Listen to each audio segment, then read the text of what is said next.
appreciate the opportunity to come and share today on human trafficking.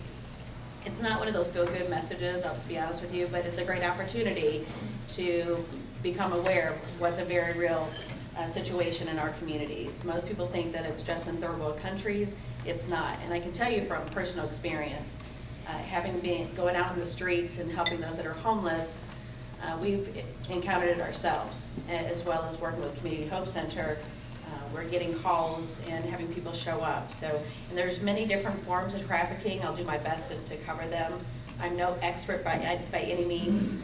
About 4 years ago, I became aware of trafficking, and it broke my heart, and it really stirred something within me, and just began educating myself. I've been very blessed to attend many workshops and conferences across the nation, and heard from some of the most amazing frontline people that are involved in this now. And about a year and a half ago, through my researching, I found the St. Louis Rescue and Restore Coalition, which is human trafficking, and got involved with that, and have been helping them for some time. And this year, I found the Southwest Illinois Coalition, and that's who I'm now representing and going out and sharing about trafficking. So bear with me, I'm not really a notes person, but because of the grant I'm granted, I'm obligated to speak very specific things as well. So I look over my notes. The coalition consists of St. Clair, Madison, Clinton, Macoupin, Bond, Monroe, Jersey, and Calhoun counties. So there's a large area that we're covering, and really the goal first and foremost right now is educating the community, and it's coming together. Social service agencies, we have the FBI, we have the CIA, we have some pretty important people that are working with us, and they stay very busy. There's no cookie cutter. I can't say this is human trafficking. You have your street level of trafficking, which is your pimps that may be forcing a woman, and I'm going to teach you a new terminology today, okay? There's no prostitutes. There's a prostituted woman, and there's a huge difference. No woman, no girl wakes up and says, I want to be a prostitute. Okay, there's been some type of dysfunction, abuse, rape, and so forth that's happened in her life that causes her to make bad choices and takes her to that place, okay? So on the streets, we see that level of the prostituted woman. It may be a pimp with one woman. He may have a few or several. Then you've got your organized crime, which is the biggest form of trafficking. And I can tell you now that the #1 illegal crime now in our nation is no longer illegal weapons or drugs. It's now the sale of human beings.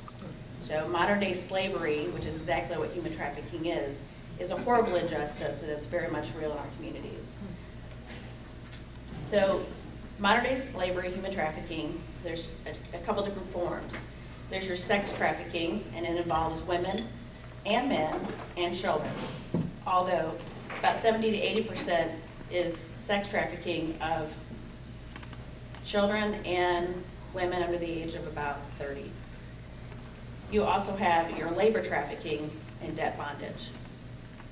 Labor trafficking is when someone's forced to work in a field or a hotel or a restaurant, different types of industries, and I'll share some of those that we found to be more common. They work for very, very small wages. A lot of times they're forced to live, many people, in one small room. They're being abused. They control their food, so they're being abused by their food, literally beaten. So whether they're from our country or another country, a lot of times, you know, people are kidnapped and forced into it. Some are not forced into it. They're controlled by their mind. But the labor trafficking can be, and this is not all industries, okay, not every restaurant's going to have human trafficking or labor trafficking. But these are some of the industries that we're finding that are having more of these problems. So your agricultural, meat packing, restaurants, constructions, landscaping businesses, cleaning services, nail salons, and so forth. So again, these are some of the areas that we're finding, and we're trying to really hit it hard in educating these fields. So if you know somebody in these areas, we'd love to train your staff and so forth. They could be small mom and pop businesses, or they could be very large corporations as well. Another thing that's really a growing problem, and I have to be honest, I was kind of stunned to realize it still exists or existed at all, is mail order brides. It is a huge problem. So not all trafficking is on the streets, or someone who's been kidnapped or promised a modeling career or so forth. But we have women that are coming from other countries as mail order brides, and it's a huge problem. So the internet is being used, Facebook pages. I don't know if you've heard of Backpage.com. Craigslist was being utilized in a huge way, but they actually got enough pressure that they've toned it down, the Backpage.com. So your internet, people, human beings are being sold on the internet for a huge profit. So there, as of 2000, the federal definition, so we now actually have a law in place, the Trafficking Victims Protection Act of 2000, and this is how it reads.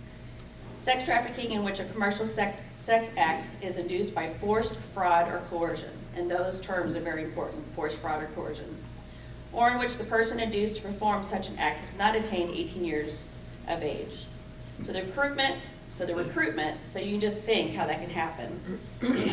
Someone being promised from another country or even in the United States, both, a modeling career, and they find themselves not really modeling, they're being forced into the sex industry. Harboring, transportation, obtaining of a person for labor or services through the use of force, fraud, or coercion. That can include involuntary servitude, debt bondage, or slavery. How does a trafficker gather their victims? Kidnapping, rape, physical, mental abuse, food, sleep deprivation, drug addiction. These are all what they consider seasoning.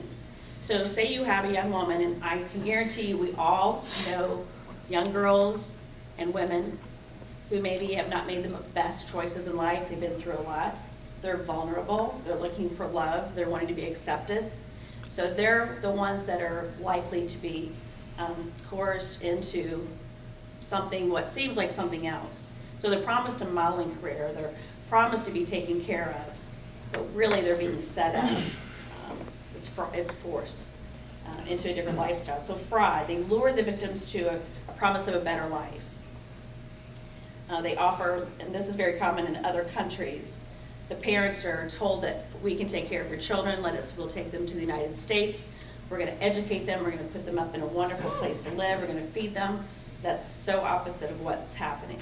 So they may think that's what's happening, and there's parents who actually know they're selling their children into, they don't really know, just because some third world countries are so poor that they have to survive. Not that we understand that or accept that, but that's very common. Again, the mail order brides. So you got your force, your fraud, now your coercion. That's keeping the victims enslaved. So they threaten the victims that they're going to hurt their family, their friends. They know where their family lives. They take their documents, so if they're from another country, or if they're from the United States and they're trafficked into other countries, that's very common too. So they'll take their passports and their documents, their identification. So you can just imagine you've got a young woman or a young man or whatever the victim is, and they're in, whether it's our country, from another country, or vice versa. You're in an unfamiliar environment. Maybe you don't know the language. You don't even know where you're at. You've been trafficked from this place to this place to this place. You're delirious. You're now addicted to drugs. You're sleep deprivation. There's so many different elements of these victims, what they're going through. You're stuck. And you wonder, why don't they ask for help? Why don't they scream and tell people? Because mind control is so strong that it's sometimes a lot more stronger than actually being held down, tied to something, and not able to move. And if any of you are in social service agencies, you're familiar with the Stockholm Syndrome. It's just like domestic violence. We wonder why women don't leave in domestic violence situations. It's because that whole power and control thing. So forms of recruitment, smuggling networks. Let me tell you, talking with these police individuals, FBI, and so forth, people that are doing this on the front lines all the time, I hear stories, of course no names involved, but the traffickers are very intelligent. They've got the best of the technology, and these are not the street level, these are high organized crime and so forth, but they've got the best of technology. So by the time their patterns are figured out, they take them and we're in a hub, these interstates is a hub. So these interstates are being used, whether it's by truck industry or whatever form they're using. By the time they figured out the patterns, they change it again. So trafficking is very difficult to find and catch. With smuggling networks, Employment agencies, you've got ads on the internet, newspapers that are actually setting people up to catch them. Maid, housekeeping, nanny schemes, again, I'm kind of repeating here, false filing agencies. And believe it or not, one of the things that's very common is family members selling their own family members. And I don't know if you remember, but it's only been a couple months ago in St. Louis and East St. Louis, there were 2 different cases where one in particular, a young woman had sold her own sister into the prostitution ring, and she was definitely a human trafficking victim. There was 2 cases recently just in our backyard. Family members, that's a lot of dysfunction there. Luckily in Illinois, we are very fortunate to now have an Illinois Safe Child Act of 2010. So before 2010, any child that was in prostitution, okay, which now they're changing the terminology, there is no child prostitute. Like I said, nobody wakes up and says, I want to be a prostitute, okay? So now we have the Safe Child Act, which means that they are not going to be prosecuted in any way. So DCFS has to get involved. They have to open a case. There has to be an investigation.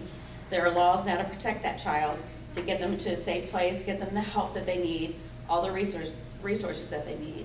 And I can tell you that's huge, because these poor little children were being forced into homes that were not safe for them, were really not getting the help that they needed and so forth. So this is a huge advancement for Illinois especially.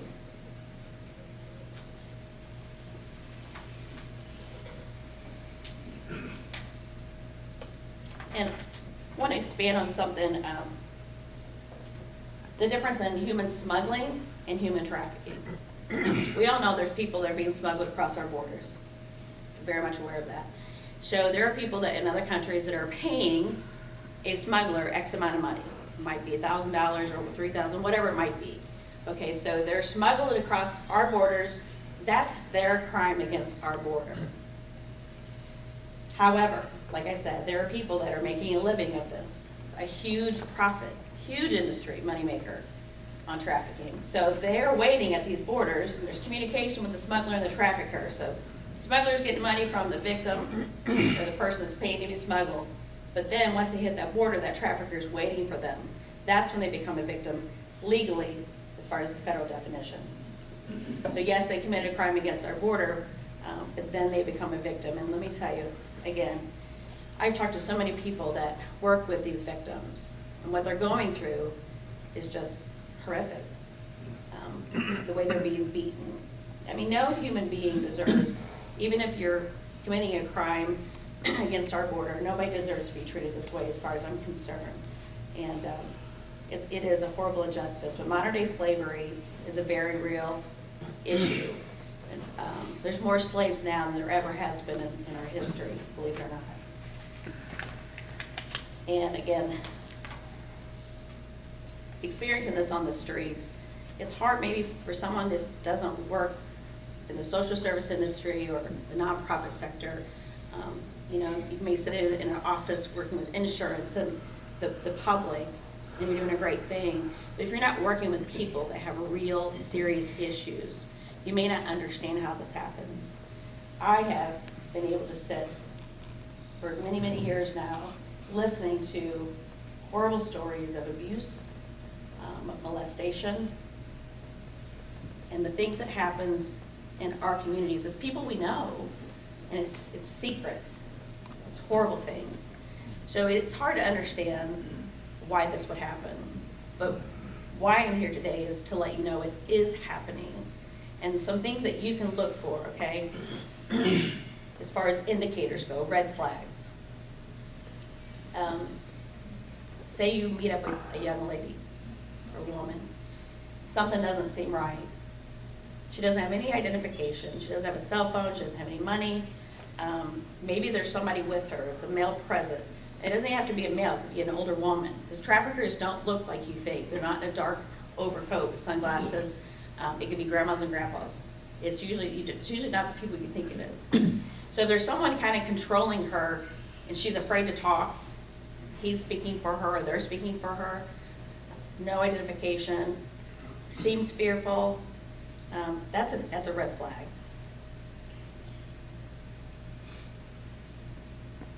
if they see malnourished, and again, if they see malnourished and there's that present there, or that maybe they don't speak English and somebody's speaking for them, and they're not making eye contact with you, there's some sign of abuse there.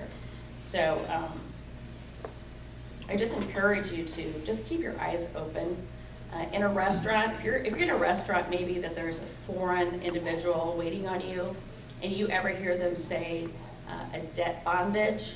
Okay, so today I'm going to teach you something you probably would never pay attention to before. And believe it or not, this does happen. If someone has a debt bondage that they're working off at a restaurant or a hotel, that means when that person crossed that border to be smuggled, remember they pay a certain amount of money, so they owe $3,000. That's a debt, and they believe they owe that, and they will pay that off. The problem is when they're then in the trafficker's presence and they're controlling everything they're doing, they may not be feeding them much, but that sandwich costs them X amount of money. That room tonight that's disgusting and smelly and crowded costs them X amount of money that night. So that debt bondage keeps increasing. They never pay that debt off. So they're forever a slave. So if you hear someone in a business tell you, oh no, I'm just working off my debt bondage, you may not even think twice about what that meant. You may look at them strange or not even pay attention. These are a couple strong indicators for you to remember. Don't ever try to rescue someone on your own. Call 911, call the police, and I'm going to give you a very important phone number to take. And I encourage you, you don't have to, but I encourage you to program it in your cell phone. And that's 1-888-3737-888. And we give it to you that way because it's a little easier to remember. So 1-888-3737-888. That's a national trafficking hotline. If you suspect anything that seems very unusual, that you think might be trafficking, never feel bad to call the national hotline. And I encourage you, if you see something like this, to call the police, but call the trafficking hotline also. And the reason being is that because so many of our police forces, our EMTs, our hospitals and so forth, they're just now understanding what's happening. And they don't even, not everybody is completely educated yet. And that's one of the things the coalition is working on, is making sure all these fields are taught how to handle it, what to look for, and that a woman's not a prostitute. She doesn't deserve to be treated like a criminal. She deserves to be treated like a human being, an individual, and that she might need some intervention. So again, I just encourage you to keep that number. And you know, if this is something that you think you would like to help in any way, shape, or form, I would be more than happy to talk to anybody at any time. This is really my heartbeat now. Having spoken to so many women that are still in this or have actually found their way out somehow, it breaks your heart to hear what they go through. It's a horrible, horrible injustice. It is modern day slavery. It is very real. There is no cookie cutter way for me to describe a trafficker to you. There's no cookie cutter way for me to describe what a victim looks like. So again, I hope that you leave feeling a little bit more educated and realizing that it does exist in many different forms, and that we can each be a part of the solution by, one, being educated, two, educating others. If you have a Facebook page or a Twitter or Instagram or any of those social media forums, use them, educate people. If you go on my Facebook page, I'm posting stuff all the time, so you're welcome to share them as well. But the more people that become familiar with what's taking place and help educate the public and intervene, the better we'll be. So I just appreciate the opportunity. Thanks so much.